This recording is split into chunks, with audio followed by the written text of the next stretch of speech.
Mi nombre es Jorge Alberto Ramírez Peñate y hablaré un poco sobre la historia de la contabilidad.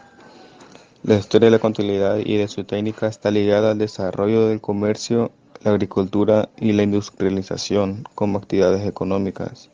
Desde su comienzo se buscó la manera de conservar el registro de las transacciones, de los resultados obtenidos en la actividad comercial e incluso se dice que la contabilidad apareció en la historia cuando las operaciones se hacían a través del trueque y no eran liquidadas en el momento de entregar o recibir la mercancía.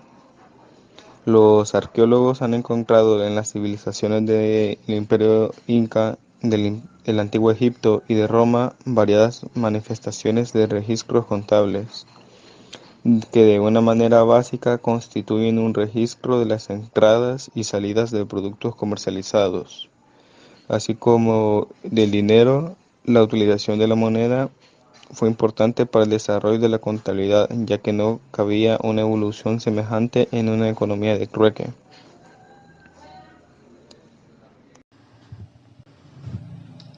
Buenos días, licenciado. Mi nombre es Roberto Carlos Martínez Cerón, del Grupo Teórico 1, y hoy le voy a hablar sobre el periodo medieval en la historia de la contabilidad. Las prácticas contables, más o menos evolucionadas, desaparecieron en el mundo antiguo, debido a la disminución del comercio en Europa durante los siglos posteriores a la caída del Imperio Romano, por lo que la contabilidad tuvo que desarrollarse partiendo de cero, especialmente al compás del auge comercial que tuvo su primer gran impulso con las cruzadas.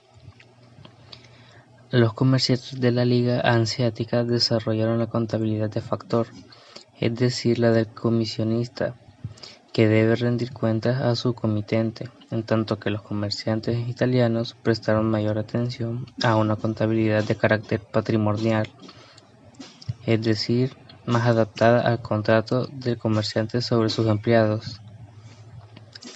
Durante los últimos siglos de la Edad Media, las repúblicas comerciales italianas y los Países Bajos serían las regiones europeas en donde la vida comercial iba a ser más intensa.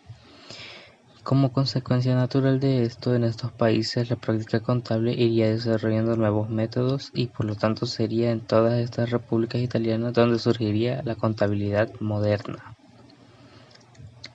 De los memoriales primitivos en los que los comerciantes anotaban sin ningún orden particular las diversas operaciones que precisaban recordar, fue evolucionando poco a poco hacia un sistema contable de partida simple, debido al gran número de anotaciones necesarias, y los comerciantes y prestamistas comenzaron a desglosar diversas cuentas del memorial en las que anotaban grupos de operaciones poseedoras de alguna característica común, tales como ir referenciadas a una determinada mercancía o bien a una misma persona. Este día les hablaremos sobre la contabilidad. Yo les hablaré sobre el nacimiento de la contabilidad por partida doble. Mi nombre es Gerson Adonai Nieto. Y empezamos. Los historiadores estiman que la contabilidad por partida doble apareció hacia 1340 en Génova, Italia. La invención de la imprenta generalizó este método, en particular desde la publicación de los tratados de Luca Pacioli, cuya primera obra, editada en 1494 bajo el título Summa de Aritmetica, Geometria, Proportioni et Proportionality, enunció los principios fundamentales en el capítulo relativo a las cuentas y libros. El primer autor del que tenemos noticias que se estableció claramente el uso del método de la partida doble fue Benedetto Contrigli, esclavo Cotulegvi. Nació en la actual Dubrovnik, en Croacia, entonces una ciudad comercial adriática del área de influencia Venecia llamada Ragusa. Contrigli residió en Nápoles gran parte de su vida y fue comerciante y consejero del rey Fernando I de Aragón.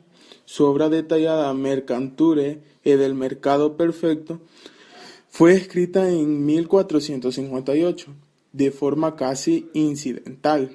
Dedica uno de sus capítulos al modo de llevar las cuentas mencionadas distintos libros, el Memorial, el Diario y el Mayor. al que denominó cuaderno. Enumera también algunas reglas generales para contabilizar las operaciones comerciales, pero en conjunto las referencias de Benedetto a la contabilidad del comerciante son incompletas.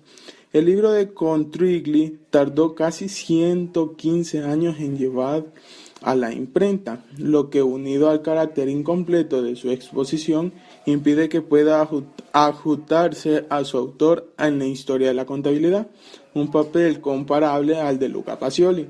El trabajo de este último fue impreso y conocido muchos años antes, aunque escrito con posterioridad al de Benedetti. Mi nombre es Luis Fernando Portillo Rivas. Les hablaré sobre la historia de la contabilidad en El Salvador. En nuestro país, la contaduría pública surgió en 1915, con la creación de la primera escuela contable anexa al Instituto General Francisco Menéndez. Este hecho favoreció el surgimiento de instituciones privadas que se dedicaban a la enseñanza contable, las cuales otorgaban los títulos de contador de Hacienda, perito mercantil, tenedor de libros, de contador y otros. No obstante, la contaduría cobró importancia a partir de 1930, a raíz de la reciente auditoría efectuada por una firma inglesa en las minas de oro del Disbadero. Dada esta situación, se crea la primera asociación de contadores, que actualmente se denomina Corporación de Contadores.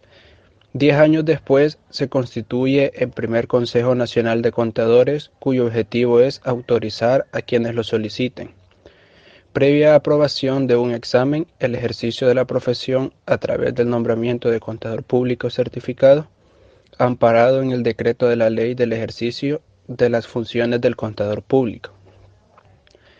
En la década de los 90, los distintos gremios de contadores unifican sus esfuerzos y realizan convenciones nacionales, a partir de las cuales surgen primero las normas de la contabilidad financiera, posteriormente se adoptan las normas internacionales de contabilidad del extinto IASC y finalmente se constituye el Instituto Salvadoreño de Contadores Públicos el 31 de octubre de 1997.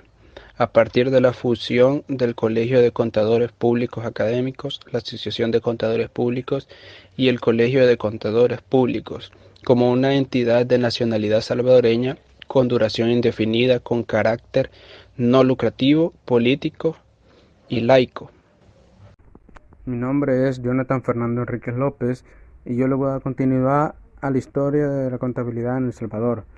En el año de 1937 se comenzó a planear un anteproyecto de ley para que el Estado reconociera el título de contador como profesión. Dicho proyecto, denominado Plan de Estudios de la Carrera del Contador, fue elaborado por el Ministerio de Instrucción Pública de aquel entonces. En el año de 1938, el señor Manuel Enríquez, subauditor general de la República, remitió al Ministerio de Industria y Comercio el proyecto de la ley denominado Proyecto de la Ley que establece la profesión de contador público licenciado. En el año de 1939 se dieron dos nuevos acontecimientos de trascendencia para la evolución de la contaduría pública en el país. Número 1. Se reglamentó la enseñanza de contabilidad, es decir, el Estado reconoció la profesión de contador, por lo cual los títulos que se expandían de tenedor de libros y contador fueron reconocidos legalmente. Número 2. A todas aquellas personas que antes de la reglamentación de la enseñanza de contador habían obtenido sus títulos, los cuales no eran reconocidos, el Estado emitió un decreto para legalizar dichos títulos. El 15 de octubre de 1940 fue publicado en el Diario Oficial número 233 el decreto legislativo número 57, que daba vigencia a la Ley de Ejercicio de las Funciones del Contador Público Certificado, dando nacimiento oficial a la profesión del contador público.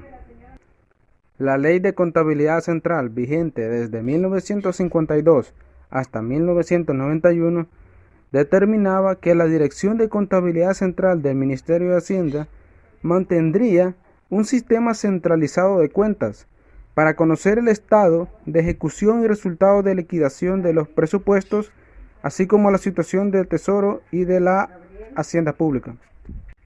La centralización de los registros de contabilidad se concretaban a través de los informes de caja, preparados por la Dirección General de Tesorería.